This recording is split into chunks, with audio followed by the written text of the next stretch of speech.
નમસ્કાર, આપ જોઈ રહ્યા છો જીએસટીવી। હું છું કૃષ્ણા। સમાચારોની શરૂઆત કરીએ। વડોદરામાં દશામા પર્વની શ્રદ્ધા અને ભક્તિભાવ સાથે ઉજવણી કરવામાં આવી। 10 દિવસ સુધી માતાજીની આરાધના અને ભક્તિ કર્યા બાદ શ્રદ્ધાળુઓએ ભાવુક વાતાવરણમાં દશામા માતાજીને વિદાય આપી હતી। શહેરના વિવિધ વિસ્તારોમાંથી મોડી રાત્રિથી વિસર્જન સવારીઓ રાજમાર્ગો પર નીકળી હતી। ઢોલ નગારાના તાલ અને માતાજીના જયઘોષ સાથે ભક્તો મૂર્તિઓને વિસર્જન માટે લઈ ગયા હતા। વડોદરા મહાનગરપાલિકા દ્વારા શહેરમાં કુલ 8 કૃત્રિમ તળાવો અને વિસર્જન કુંડ તૈયાર કરાયા હતા। 8 સ્થળોએ અંદાજે 10,000થી વધુ મૂર્તિઓનું વિસર્જન કરવામાં આવ્યું। વિસર્જન દરમિયાન કોઈ અનિચ્છનીય બનાવ ન બને તે માટે તંત્ર દ્વારા ચુસ્ત વ્યવસ્થા કરવામાં આવી હતી। મેયર ગીતાબેન મકવાણા સહિત કોર્પોરેટરો પણ ઉપસ્થિત રહ્યા હતા।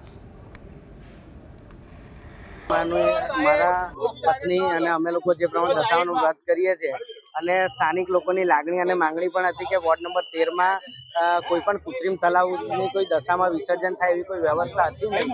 એને ધ્યાનમાં લઈ અને જ્યારે અમે કાઉન્સિલર થયા તો એક તક મળી કે ભાઈ આપણા વિસ્તારના લોકોને જે લાગણી અને માંગણીને સંતોષવા માટે આજે કૃત્રિમ તળાવની જે વ્યવસ્થા કરી છે